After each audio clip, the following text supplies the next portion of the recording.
Ikhwati iman rahimakumullah. Pertanyaan berikutnya adalah tentang syariat sholat gaib. Pertanyaan dari jamaah WA, pernah suatu waktu di masjid yang sama sebelum sholat Jumat atau sebelum khotib ceramah diadakan sholat gaib untuk salah satu ulama besar di Indonesia yang meninggal dunia di Jakarta. Padahal di sana juga banyak yang menyalatkan. Diteruskan dengan tahlilan sambil berdiri. Saya ikut sholat, tapi tidak ikut tahlilan, diam saja sambil berdiri. Apakah perbuatan saya benar? Itu pertanyaannya. Sholat gaib itu harus dilakukan dalam keadaan seperti apa? Nah, ikhwati iman rahimakumullah, jawabannya adalah sholat jenazah ada beberapa macam. Yang pertama, ada sholat jenazah yang ada di hadapan sebelum dimakamkan. Nah, ini diterangkan dalam hadis riwayat Imam Ahmad dari Abu Ghalib. Ia berkata, aku pernah menyaksikan Anas bin Malik menyalati jenazah seorang laki-laki. Lalu ia berdiri di arah kepalanya. Ketika jenazah itu diangkat, disodorkan kepadanya jenazah perempuan. Lalu ia berdiri di tengahnya. Nah, di antara kami ada Al-Ala bin Ziyad Al-Adawi.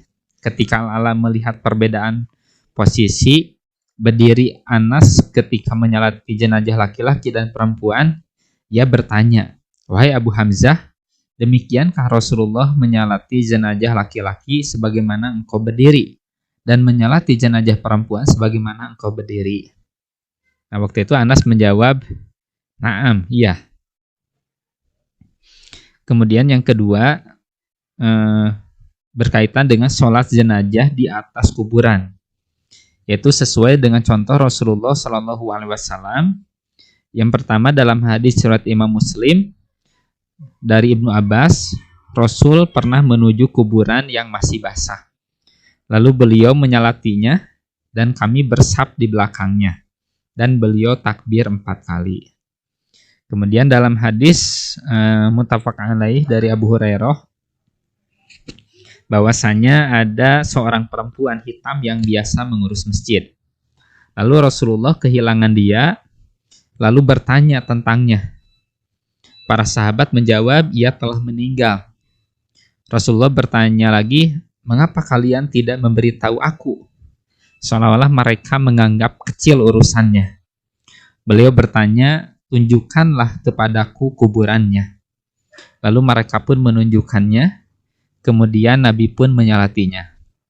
Lalu beliau bersabda, sesungguhnya kuburan ini dipenuhi dengan kegelapan atas penghuninya. Sesungguhnya Allah Azza wa Jalla akan menerangi mereka dengan sholatku ini. Itu dalil tentang sholat di atas kuburan. Kemudian yang ketiga, sholat gaib. Nah, sholat gaib adalah sholat jenazah untuk orang yang meninggal dunia di wilayah yang diyakini tidak ada yang menyalatinya. Keterangan yang kami dapatkan hanya 1 kali Rasulullah melaksanakan sholat gaib sehubungan dengan wafatnya Raja Najasyi karena tidak ada yang menyalatinya. Dari Abu Hurairah, Rasulullah mengumumkan kepada orang-orang kematian Najasyi pada hari kematiannya itu. Kemudian beliau keluar dari masjid ke tempat terbuka, lalu beliau mensab mereka, membariskan ya, dan bertakbir 4 kali takbir. Riwayat Abu Dawud dari Huzaifah bin Usaid bahwa Nabi sampai kepada beliau berita tentang kematian Najasyi.